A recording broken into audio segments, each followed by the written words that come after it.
Yeah, you could share your screen. Great.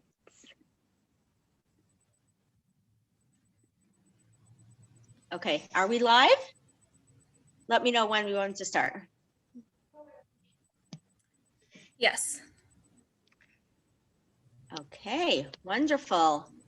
So welcome everyone to JOWMA's Grand Rounds. Thanks so much for joining us tonight. Just wanted to give a shout out to student Dr. Ariela Orkaby for arranging all the behind the scenes grand rounds. And of course, especially, I also want to thank our speaker for tonight. Dr. Ariela Orkaby is a geriatrician with training in preventative cardiology. She is an assistant professor of medicine at Harvard Medical School and physician scientist at Brigham and Women's Hospital and VA Boston. Dr. Orkaby holds an MPH from the Harvard School of Public Health and has funding from NIA and the VA. Her clinical and research work focus on prevention of cardiovascular disease and frailty in older adults, with particular attention to the role of common medications such as aspirin and statins. Welcome, Dr. Orkaby, and thank you so much for speaking tonight and sharing grand rounds. Thank you so much for the kind introduction. I'm delighted to be with you tonight to talk about one of my greatest passions, which is how do we prevent cardiovascular disease in older adults? And specifically, we'll be talking about the roles of statins for primary cardiovascular disease prevention. Just briefly, I have no conflicts of interest, but I do have some grant funding.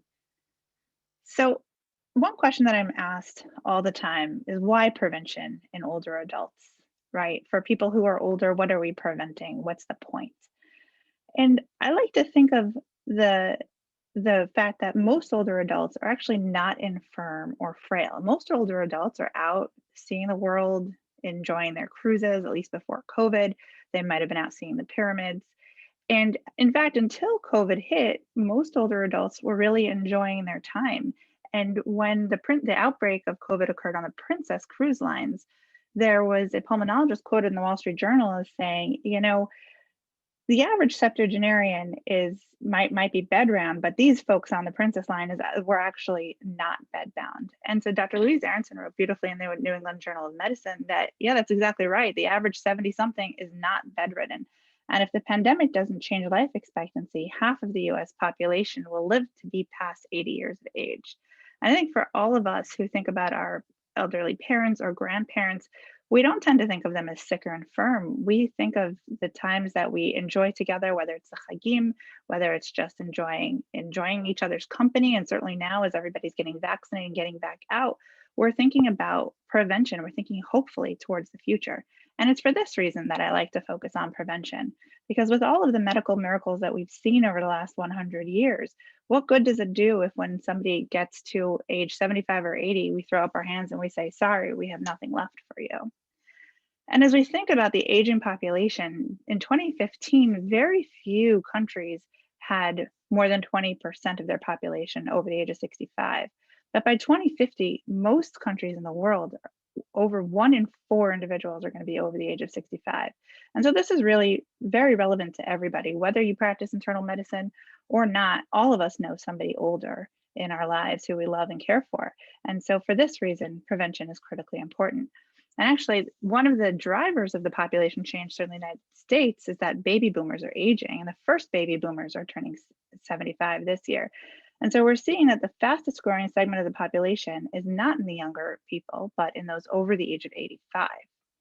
And when you look across the world and you look at the global burden of ischemic heart disease, this data goes through 2010 and the numbers have only risen, the greatest burden lies with those over the age of 65. So how do we think about prevention for these older adults? I'm going to present 3 cases, which we'll come back to at the end, that will help frame our evening. So Mr. J is an 82-year-old gentleman. He's independent. He's volunteering most days of the week. He enjoys hiking on the weekend. He has hyperlipidemia, hypertension, glaucoma, and a family history of cardiovascular disease. He's a former smoker. He enjoys a glass of wine with dinner with his wife. And he takes amlodipine for his blood pressure, rosuvastatin for his cholesterol, and latanoprost eye drops for his glaucoma. His total cholesterol is 180, his LDL is 70, his HDL is 60, and triglycerides are 95. Our second patient tonight is Ms. G. She's 80 years old. She remains independent, but has increasingly required a cane for stability and sometimes has considered using a walker. She has hypertension, hyperlipidemia, diabetes, anxiety, arthritis, and a history of colon cancer. She is a former smoker. She does not drink any alcohol. She takes metformin for her diabetes, losartan for her high blood pressure, sertraline for her anxiety, and acetaminophen is needed for her pain. Her total cholesterol is 240, her LDL is 189, her HDL 55, and her triglycerides are 199. And finally, our third patient is Mrs. Y. She comes in with her son, who pushes her in a wheelchair, which he says she only needs for distances, although you wonder perhaps she needs it more often than that. She needs assistance with bathing and dressing. She has atrial fibrillation, hypertension, hyperlipidemia, mild to moderate dementia, chronic kidney disease, osteoporosis, malnutrition, and urinary incontinence. She has never smoked. She does not drink alcohol. And her current medications include donepezil for her mild dementia, lisinopril for her blood pressure, pravastatin for her cholesterol, oxybutynin for her incontinence, which we can debate at another time whether that's a safe medication for older adults or not, warfarin for AFib stroke prevention, vitamin B12, and alendronate for her osteoporosis. Her total cholesterol is 220, her LDL is 130, her HDL is 40, and her triglycerides are 150. And so how can we tailor care for each of these patients? Each of them is in their early 80s, and yet they represent vastly different physiologies of aging. So first, we're going to touch on elevated cholesterol, atherosclerotic cardiovascular disease, and mortality. What is the evidence in older adults in general? Is high cholesterol even associated with cardiovascular disease? So we have to go back in time and realize how far we've come since the 1960s. It was only in 1961 that factors of risk, or the term factors of risk, was first coined from the Framingham Heart Study, which had followed individuals from the end of the 40s through through today. Still, we have several generations now, the Framingham Heart Study. And this was the first study that identified prospectively the role of high cholesterol in cardiovascular disease. And with increasing levels of LDL, there was a recognition of an increased risk of heart disease and increased HDL as protective against heart disease. We now, of course, use the term risk factor, but that's where the term comes from. And if you look across the US population, 1 in 10 US adults over the age of 60 have high total cholesterol. And in fact, it's those who are over 60 who carry the highest burden of that elevated cholesterol. And primarily, in fact, it's women who have the higher cholesterol overall. But there is a J-shaped relationship between cholesterol and mortality in older age. And you can see here that people who have an elevated cholesterol, whether you're in your 60s, 65 to 75, or if you're all the way up to 100, if you have an elevated cholesterol, you have an increased risk of mortality. But if you have a low cholesterol, your risk of mortality is even higher. And it's thought that this low cholesterol is really driven by a catabolic state, often in the setting of cancer or heart failure or some kind of end-stage disease, which is leading to that low LDL. And so this has led to a theory that elevated LDL or elevated cholesterol generally might be protective. And it's been difficult to study this, and it's hard to know how much is an epiphenomenon, how much is it, if you've survived to be 80 years old, you probably had decent genes that got you that far. And so perhaps your cholesterol isn't playing a role, or maybe it is. So only very recently have we had data to start answering this question. And this is data that was just published at the end of 2020 in the Lancet, coming from England, which for the first time definitively showed that elevated LDL is associated with an increased risk of atherosclerotic cardiovascular disease in older adults, and particularly in those in the age 80 to 100 group. And what's really remarkable here is that for every 1 millimole per liter, or 39 milligrams per deciliter, which we use in the United States, increase in LDL, the risk of an ASCVD event rises almost exponentially as you get to the older adult. And so this is really the first data that we have that shows what we've all sort of intuitively know, that LDL is not good for our bodies at high levels. It's pro-inflammatory, it obviously is one of the leading mechanisms behind ASCVD. And finally, we're able to show that even in older adults, high LDL is not good for you. Now, this doesn't address the issue of low LDL, but it certainly gives us data about high LDL. And when you look across all of the trials that have ever looked at cholesterol reduction, whether it's through ileal bypass surgery or through diet or through medications, and this is data on over 300,000 people who've been included in trials over decades, there is a linear relationship between lower LDL and risk of major cardiovascular events. And what this really is showing us is that LDL is toxic to blood vessels. And if we lower LDL through whatever means, you're going to see a reduction in the risk of cardiovascular events. So knowing that even in older adults, elevated LDL isn't good for you, how can we individualize care? So what you learn in med school and in internal medicine or family medicine residencies is you start by estimating risk. And the tools that we have available to us derive primarily from the Framingham risk score, and were then refined into the ASCVD risk estimator published by the American Heart Association, American College of Cardiology in 2013 and 2014. And the idea here is to estimate 10-year cardiovascular risk, and if in the right age groups, lifetime ASCVD risk. So if we take an average 79-year-old male, and let's assume that they've got even optimal risk factors, you can never bring that 10-year risk under 24%. And the reason for that is because age is the #1 risk factor for cardiovascular disease. But age isn't something we can modify. So what good is that, right? Every single individual, actually, every male over the age of 70 is automatically going to have an elevated risk score. And yet we're supposed to use this risk score to stratify individuals and decide on medication and treatment. So that doesn't quite seem right. And when you think about it, those scores also don't take into account anything else beyond age. The 2018 AHA-ACC cholesterol guidelines talk about this and start to address this for the first time, actually, in all the decades of guidelines that have been out there.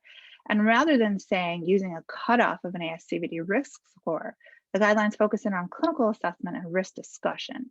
And we'll get into in detail what this means. But just to lay out there what the guidelines actually say, if you're studying for your boards, if you're practicing, you're seeing patients in the clinic tomorrow, right now where we stand is that there's a level 2B evidence to consider initiating a moderate intensity statin for older adults. And for those who have functional impairments or limited life expectancy, it may be reasonable to stop statin therapy. But you can see here that all of the evidence that we have to date has really been focused on medication treatment using statins to lower LDL and lower ASCVD risk. And the best evidence that we have to date is still not that great. Now, this is an improvement over about 6 or 7 years ago when when the guidelines actually said, we don't know what to do, have a shared decision-making conversation, and basically, sorry, we don't know what to say. Now, that was an entirely wrong approach, and so these updated guidelines are certainly an improvement, but it still leaves our older adults without really a clear guide for what we should do. And I would argue that perhaps that's not such a bad thing because it allows us to have some flexibility in what we do clinically. Now, interestingly, if you compare all of the different guidelines that are currently available, the major guidelines for cholesterol lowering across the world, there's essentially 7 guidelines with 7 different opinions in people over the age of 75. You've got the VA Department of Defense. These were actually just updated in the last few months. It says 2014 here, but we published this 2 years ago. The DoD is actually the only one that does not have a cutoff for older adults, but you can see it still uses this 12% 10-year risk score. Well, again, if you're over 70, you are going to have an elevated risk score, so still not useful. So all of these guidelines really can't tell us a whole lot of what to do. Not only that, none of these guidelines take into account estimated remaining life years at each age. So if you've aged to the age of 80, you've got a pretty decent chance of living another 10 or 11 years if you're a woman, or 8 or 9 years if you're a man. And of course, that's just the mean life expectancy remaining. That can be quite a spread, as we all know, people in our lives who are maybe over 100, or maybe they've been unwell and have died at earlier ages. So there's quite a spread here. And part of how that can be defined or identified is by measuring somebody's frailty or vulnerability. And there's a growing movement in adult medicine and certainly in geriatrics to try to phenotype somebody's physiologic age. So somebody who walks into your clinic who's 80 years old, but who's hiking and really fit, their biologic age, it's probably a lot younger than those 80 years. But if a 65-year-old comes into your clinic and they have end-stage heart failure and end-stage renal disease, and maybe they've got cognitive impairment and a whole bunch of other things going on, their biologic age is much older than those 65 years, and their life expectancy is likely limited. And so that has been coined as frailty in certain areas of the literature. And frailty, an assessment of frailty, can actually reset life expectancy estimates. And so this is data that we've shown from the VA using the entire Veterans Administration, looking at everybody over the age of 65. If you take an average 85-year-old who is not frail, an average man, their median survival time is another 6 years. Now, of course, as you age to that, whatever time point you're at, you have to reset those life expectancy estimates. So it doesn't mean that somebody who's 85 only has 6 years left to live. That's just the median survival. And of course, once you hit 90 or 95, you reset that estimate. But importantly, if you take a 65-year-old who's frail, their median survival might only be less than 5 years. And yet, if you look at the guidelines, for example, think about colonoscopy or GI cancer screening, there's nothing to suggest that you wouldn't offer these things to a 65-year-old who is frail, but perhaps you shouldn't. Whereas for somebody who's 80 and who's not frail, you may reconsider and want to offer screening. Now, we're not getting into screening for today, but certainly as we think about prevention, you can see how this becomes really relevant. You want to think about somebody's biologic and underlying physiologic age in order to risk stratify them beyond just their age alone. So that brings us to, what is the evidence for statins in older adults? So the reality is that there is very limited trial data. If you look across all of the major statin trials, there are only 4 major ones that included large subgroups of people over the age of 70. And those are the Jupiter trial, which came out in 2008. This was a huge primary prevention trial, for those who remember when it first came out. And what was really unique about it is it randomized people without cardiovascular disease, but who had an elevated CRP. So really getting at that underlying inflammatory aspect of cardiovascular disease, randomized to a statin versus placebo. HOPE-3 came out in I want to say around 2015, 2016, also similar to the Jupiter trial. And both of these had really nice subgroups of individuals over the age of 70. And they showed a significant benefit for statin over placebo. Now, when you look at over 75, the numbers really dwindled, but still this showed quite a significant benefit. The ALLHAD LLT trial, this was a challenging analysis to be done, and actually was criticized because there's so much crossover between those randomized to statin versus placebo, and the sample size is tiny. You're talking about only less than 400 people, but it was a very intriguing study because it showed perhaps a signal of harm from a statin. And then PROSPER was the only trial that has ever been done specifically in older adults, but it was a mixed primary and secondary prevention trial. And so that makes it a little bit more difficult to interpret. And when you come down to it for just the primary prevention benefit, it was not significant. So when you look at more globally of all the major statin trials that have ever been done, you really try to find every single individual over the age of 75, you find that only 8% of all 186,000 participants were over 75.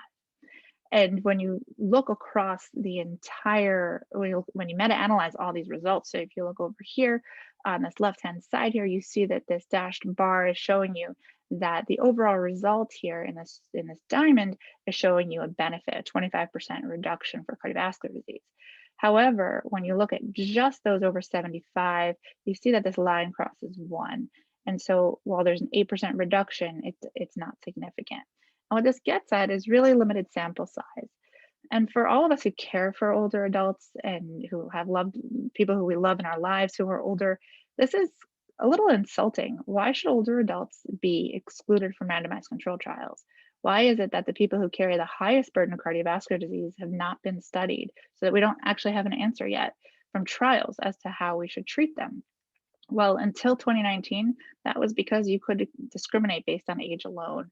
And the NIA, the NIH, the funding bodies have finally reversed that and have said both for children and for older adults, you can no longer discriminate based on age alone. So unless you've got a really, really strong biologic reason to cut off on age, for example, if you're studying something in the pediatric population only, well, then of course it doesn't make sense to study older adults or vice versa. but there's no longer, at least if you want to get funded from the NIH, you can't exclude older adults. Now, we hope that will make things better over time, but there's still a lot of things that exclude older adults from trials, even if they're not explicit. So excluding people who live in nursing homes, for example, is one way to exclude older adults. So this has left us really with a dearth of data, and that has made it very challenging for older adults. In fact, some of the only good data that we have is on deprescribing of statins, and that's stopping statins in people who've been taking them for a long time. And this very elegantly done trial was done in patients who were enrolled in hospice for a variety of reasons, and who had between a month to a year left to live. And they were randomized to either continue or discontinuing their statin, and they were taking them for a variety of reasons, both primary and secondary prevention. And the bottom line was that their survival didn't change if you stopped the statin or continued it, but patients felt better. They had improvement in measures of quality of life, and they overall were taking less medicines, which they seemed to like. So the only good data that we have so far is that deprescribing might make sense in the end of life. Unfortunately, this has been interpreted by many people in the geriatrics community that we should be deprescribing statins. And I'll show you some data why this doesn't actually hold up. And this principle that the lack of evidence means that there's evidence for harm is a pretty big leap and doesn't actually necessarily make sense biologically or physiologically. And what it should do more than anything is force us to really think critically about the data that we have. Does it apply to our patients?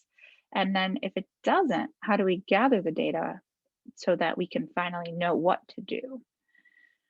So all of this limited trial data has led to increasing observational data. And when you think about levels of data, we like to think that we're practicing at the highest quality of evidence, that evidence-based medicine that all of modern medicine is really grounded on, that the guidelines lead us to. We like to think that we're practicing at the highest level, but the reality is that most of what we're dealing with are actually only in the cohort study area, not in the RCTs. And even in those RCTs, often they're not generalizable to many of our patients. And so there's been an increasing push over the last decade or so as computing power has improved to say, how can we take existing data from real people, from their electronic health records, to try to understand in the real world what is going on? How can we try to perhaps mimic a clinical trial from somebody's electronic health records?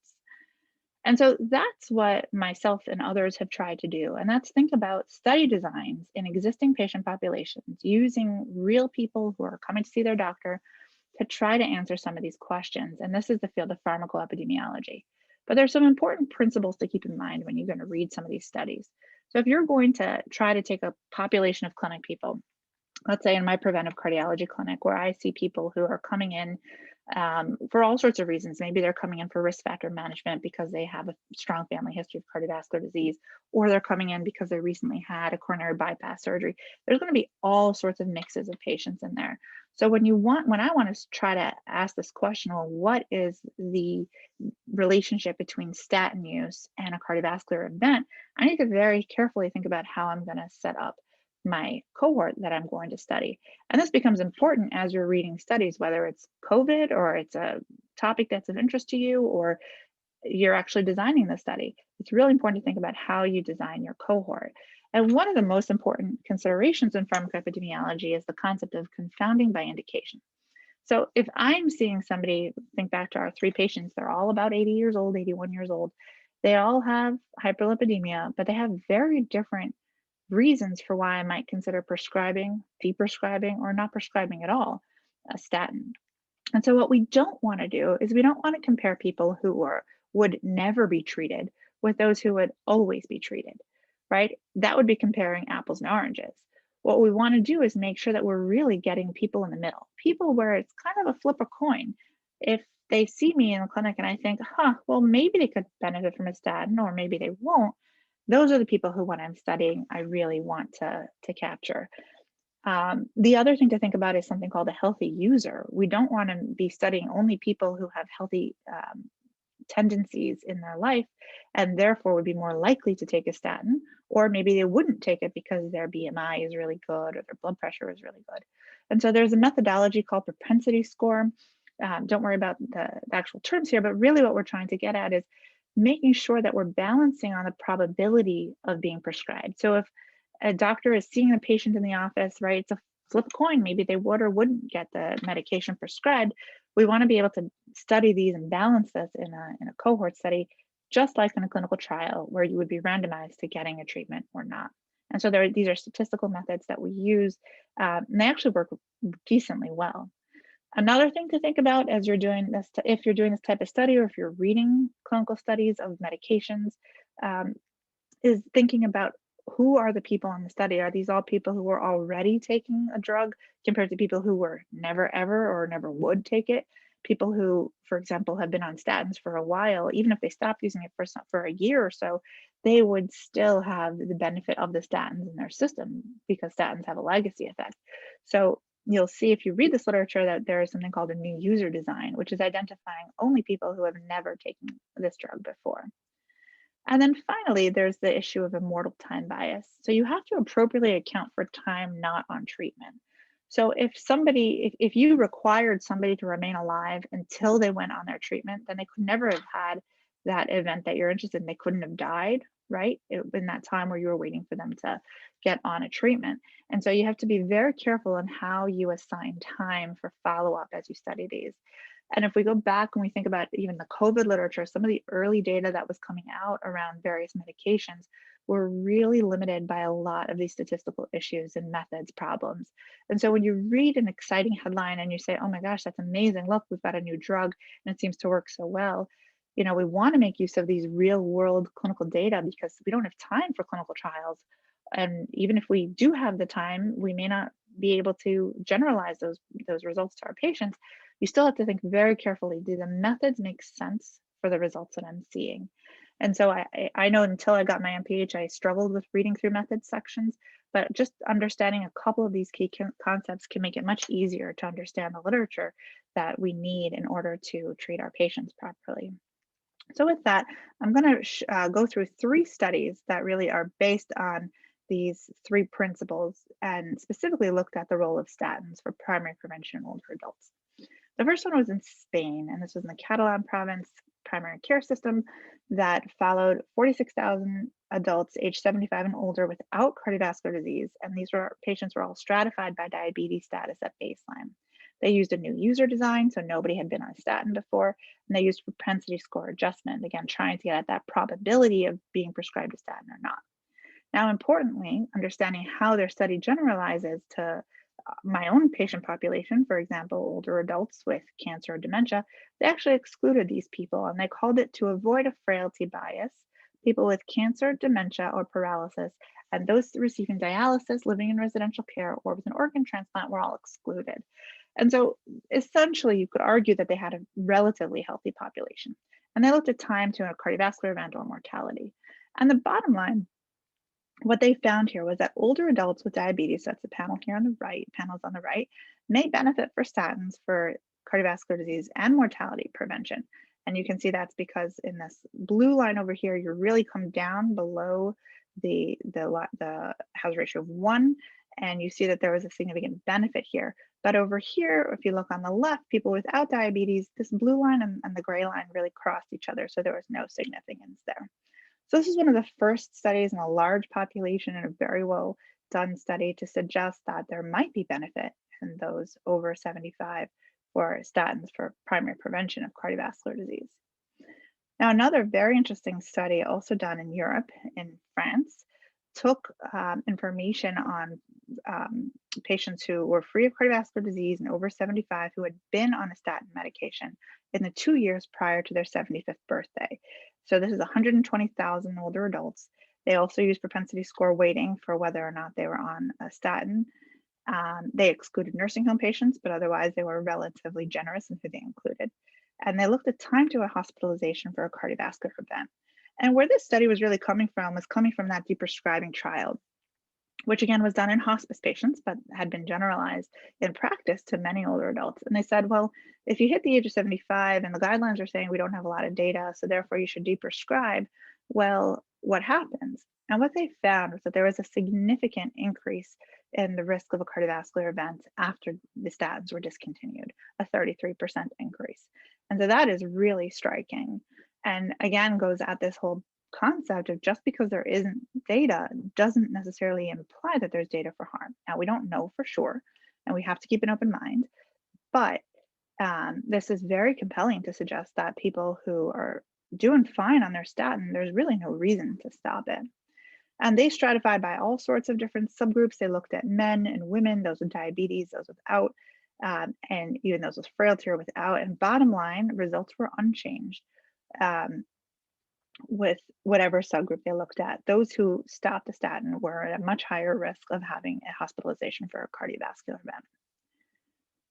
And so my team and I decided to study a similar question using US data from the Veterans Health Administration.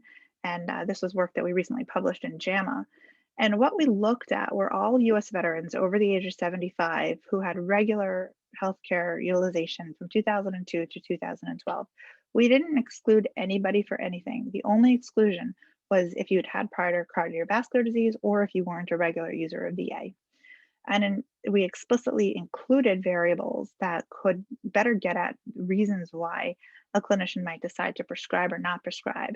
So I know that in my patients with dementia, I might be less inclined to give them the statin, or if you're already on 20 medicines, I might not give you number 21, and so on. So we tried to capture these reasons for why somebody might prescribe or might not prescribe statin. We also used a new user design, and we used propensity score methods. And our co-primary outcome was all-cause and cardiovascular mortality. And what we found, so we were able to identify almost 327,000 veterans who were free of cardiovascular disease who had never taken a statin. And over time, about 17.5% or 57,000 began a statin. The mean age was 81. The vast majority were white and male, which is normal for the VA population. And we followed them for an average of 7 years. And most of them had multiple statin prescriptions and follow-up. Now, the most common statin in our cohort was simvastatin, and practice has certainly changed since, let's say, 2005, but this is what we had. And what we found was that there was a 25% reduction in all-cause mortality in those who started a statin and a 20% reduction in cardiovascular death. And when we looked at cardiovascular disease specifically in the composite, there was an overall 8% reduction in cardiovascular events. And this was mostly driven by a reduction in revascularization, whether it was CABG or PCI. And when we tried to look at all the different subgroups, and this is intentionally small, the bottom line is that if you look at all these dots here, they're all to the left of this long line, all to the left of 1. And so however we stratified these results, we found the same thing, that statins were protective against mortality, and similarly for cardiovascular events. And this was really quite striking. I'll be honest with you, when we were looking within the dementia categories, I was anticipating that we wouldn't see benefit for those with dementia. We found not only was the benefit the same, it might have actually been stronger in those with dementia. And so, you know, that's very exciting that statins might be beneficial. And in fact, these 3 studies taken together are quite groundbreaking because they're the best evidence we have to date from the real world to suggest that statins could be beneficial for prevention of cardiovascular disease. But of course, there are limitations, and I will be the first one to tell you that this is not enough. We still need clinical trials, and those are coming. I'll show you that in a minute. And it's important to remember the limitations of observational data. There could be residual confounding. Our models are only as good as what we put into them. There certainly is an issue of generalizability. European cohorts aren't generalizable to the United States. Veterans aren't generalizable to civilians. The exclusion of nursing home patients in most studies. Varying statins over time. You know, it's interesting to see what happened with simvastatin. I would bet with atorvastatin the results would be even stronger because atorvastatin is a higher intensity statin than how simvastatin is typically used, but I don't know that for sure. And so what none of these studies looked at so far is what about side effects or drug-drug interactions or impact on function or cognition? And importantly, what about patient-centered outcomes? Do people want to be taking another drug? Is mortality enough? Do we need to look at more? So a few other important considerations, and just briefly to highlight, because these are questions that patients will come in with, they'll say, well, don't statins cause cognitive impairment? And the existing trial evidence that we have is that there is no negative effects on cognitive function. And in fact, because clinical and subclinical cardiovascular disease increase your risk of vascular cognitive decline and dementia, statins may actually prevent dementia. And taken together with improving blood pressure control and improving cholesterol control, there's actually been a reduction in dementia over the last 30 years. And so this is data from Framingham. If you just look at the 5-year cumulative hazard rates of the overall dementia, it was about 3.6 in the first waves going back to the 70s and 80s, and then all the way through now to the 2000s, you're seeing rates of only about 2. So that's a significant reduction in overall dementia rates. And we think that that's coming from improved vascular prevention. Now, another important consideration, just to take a step back for a moment, is that subclinical cardiovascular disease, we think that as you get older, everybody has cardiovascular disease if you look for it. But if you look over the age of 75, only, it's true that 50% will have an elevated coronary artery calcium score, which is a marker of subclinical cardiovascular disease, but you still have 19% who don't have cardiovascular disease. And when you actually treat people based on the coronary artery calcium score, you don't get any improvement in benefit if your coronary artery calcium score is 0. But if you have an elevated CAC score and you give an individual a statin, then they have better outcomes. So, something to keep in mind, and we certainly need more data in older adults, but it's interesting to think about how do we risk stratify further for these older adults. Now, statins and physical function is an important question that I know I get all the time in my geriatrics clinic. And what's fascinating is that many older adults, or many people, in fact, on a statin, the number one complaint that you will hear is my muscles hurt, myalgias. Classic board questions around the side effects of statins. But actual rhabdomyolysis is exceedingly rare. It happens, but it's rare. And in randomized trials, when you actually look head to head, there's almost no difference in terms of complaints of muscle aches, whether or not you're in placebo or in the treatment group. And there's no evidence for negative effects on physical function. And in fact, the opposite, statins may preserve physical function, in part through improvement of vascular health and reducing inflammation. And just as an interesting point for those who are seeing patients in whom this is applicable, if you look head to head at the trials and the studies that routinely asked about muscle symptoms, the difference, let's say in the heart protection study, the difference between the placebo and the control group, there was really none. Both groups, about 1 in 3 complained of muscle aches. In the trials where they didn't ask about symptoms, you see it's very similar, about 6 versus 5%, not statistically different. And what's really fascinating, and this is a trial that was just recently published in the New England Journal, an N of 1 trial, which uses an individual as their own control. They randomized people who had statin intolerance to taking either a statin or a placebo or nothing, 1 month each for a total of 12 months, so 4 months of each one. And they used daily logs of their muscle aches or their muscle symptoms. And what they found was at the end of the trial, 90% of statin-related complaints were due to the nocebo effect.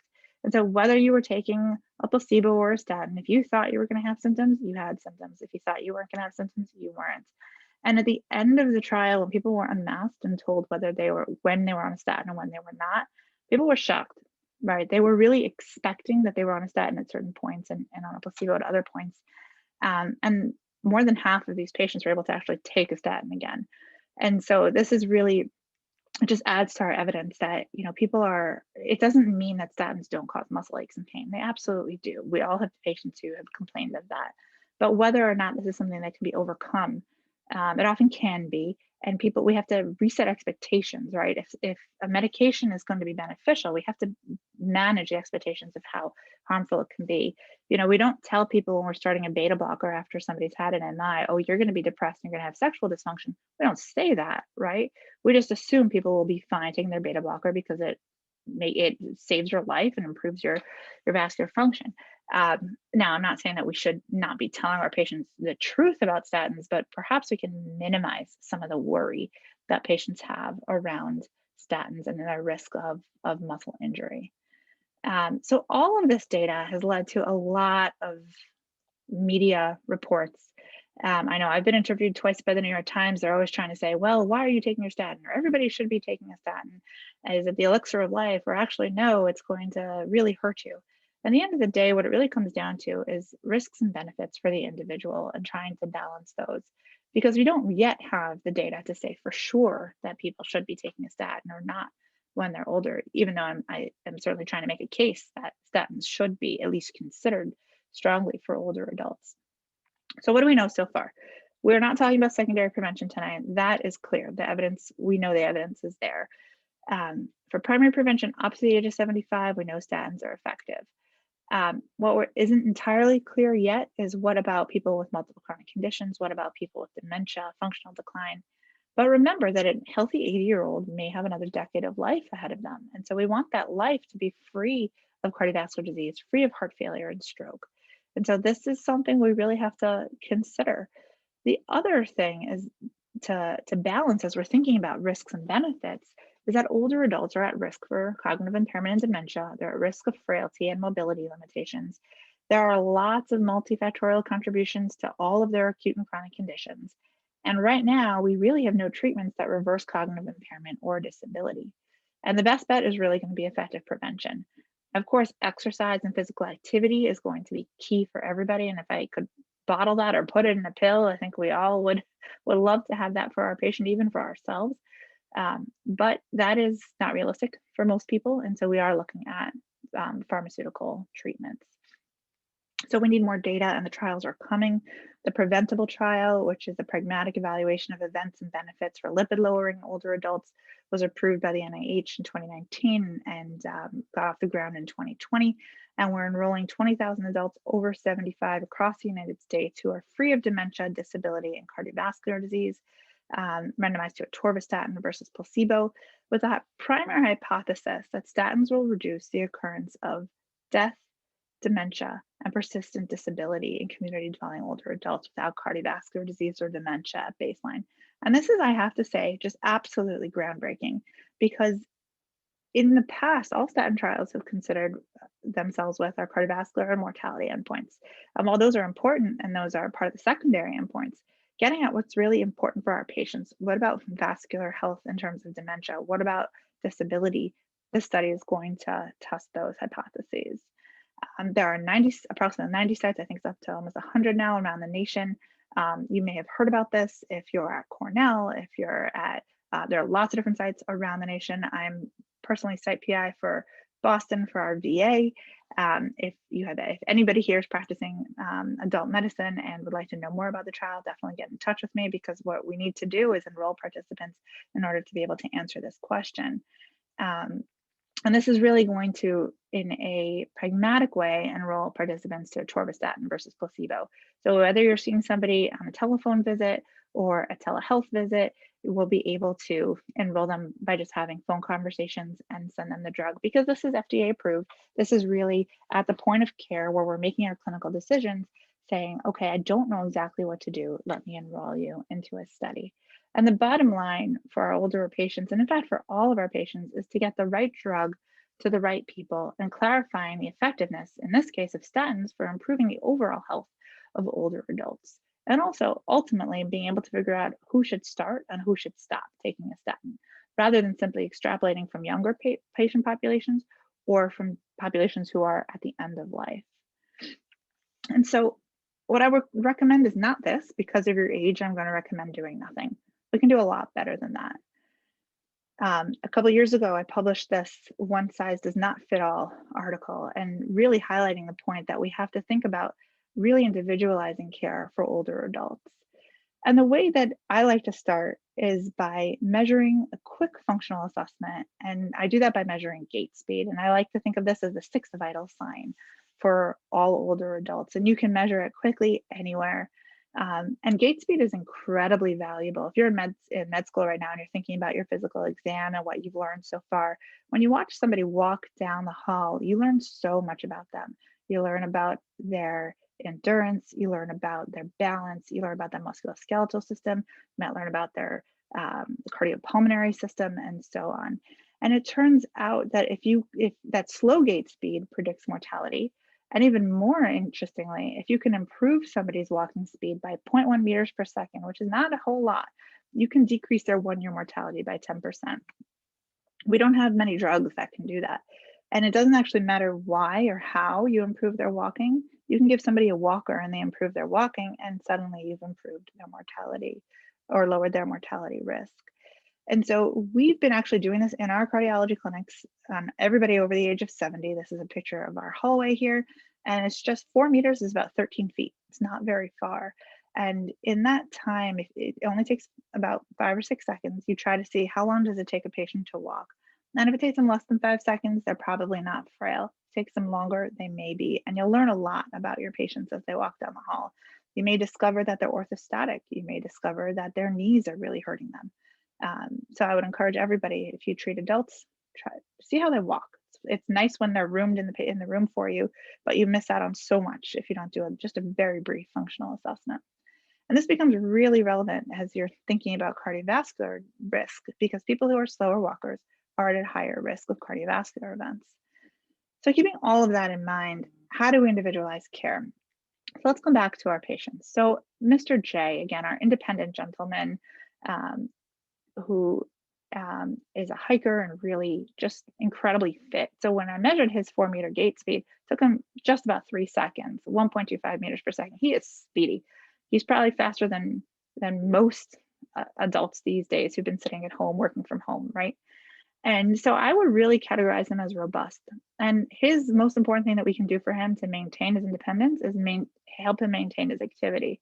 And when he says, "Hey doc, should I stop my statin?" I said to him, "No, it's not bothering you. Why don't we continue?" And he says, "No, it's fine." And so we kept it going. Now for our second patient, Ms. G. So she's somebody who, just from looking at her chart, you start to wonder, is she somebody who's at risk? Is she vulnerable?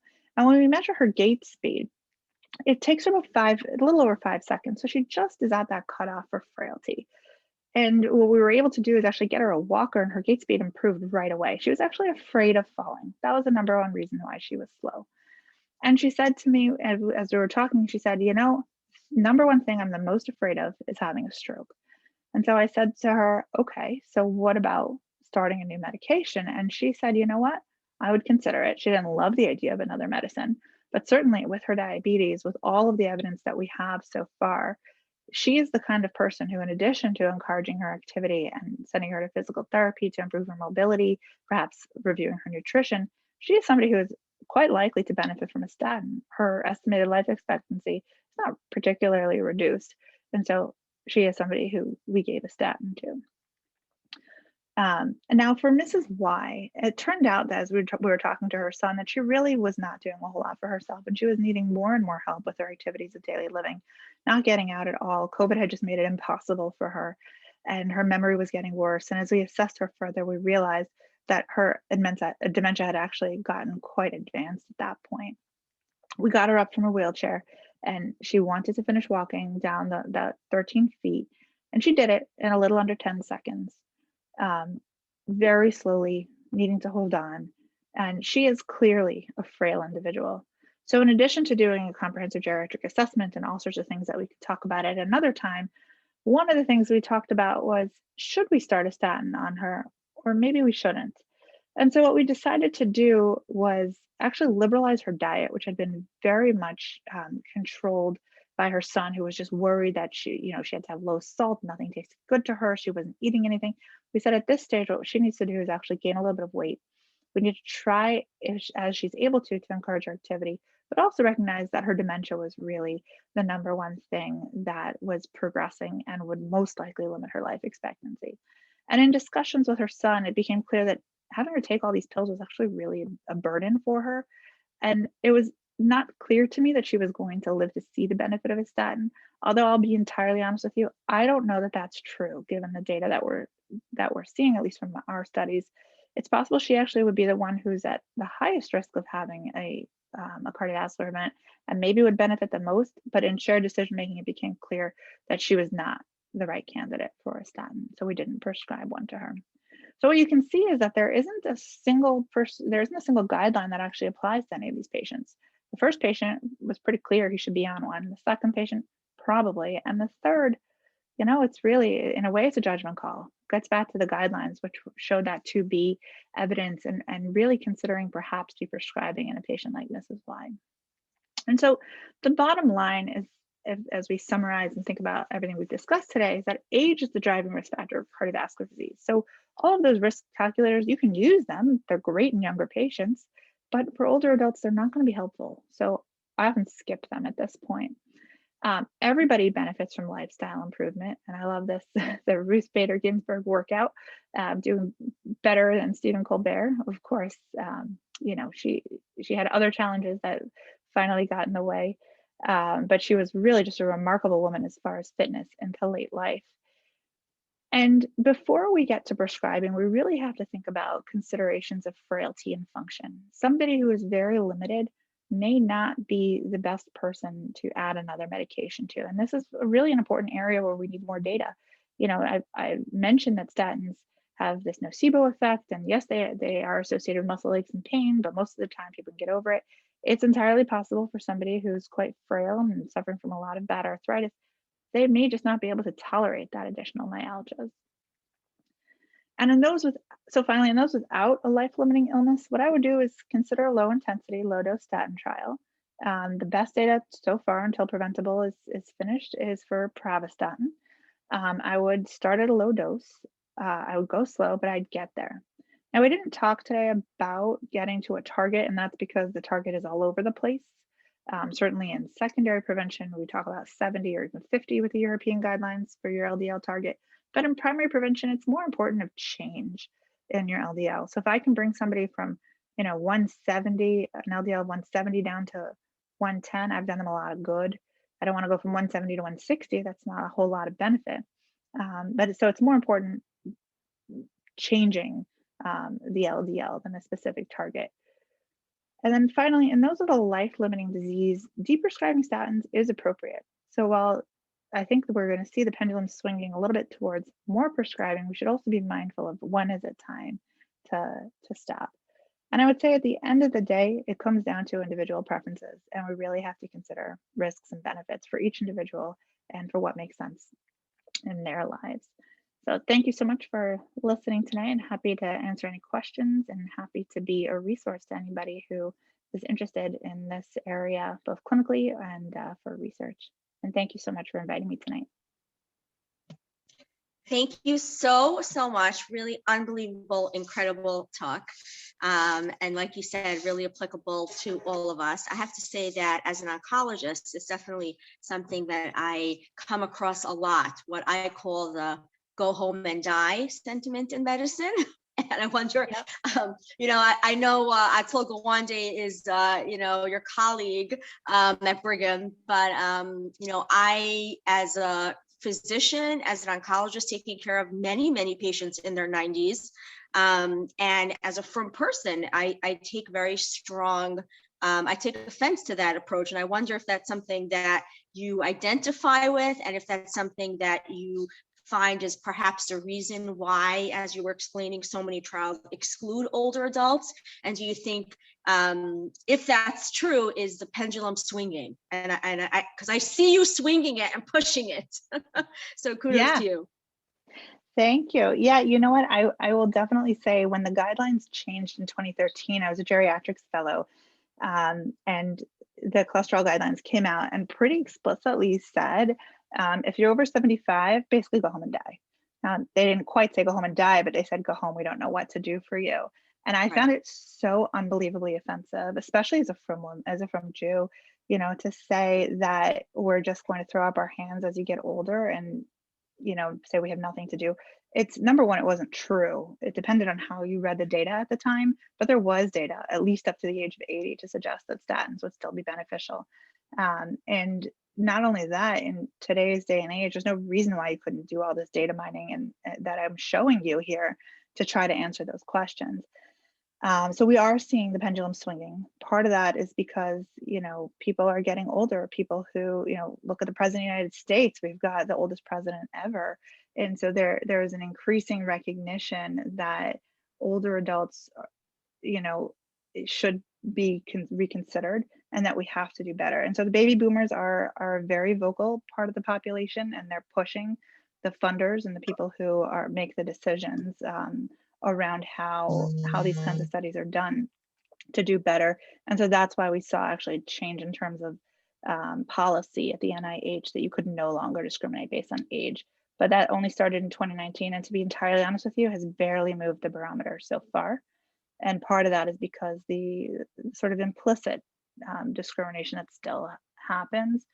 But I agree with you entirely. I am, I think many of us here grew up with grandparents as part of our lives, and my grandparents are Holocaust survivors, and they were the people who we looked up to and respected.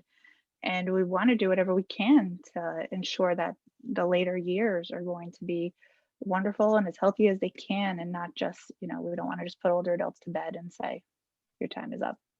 Yeah, I'm getting chills, honestly. And I agree.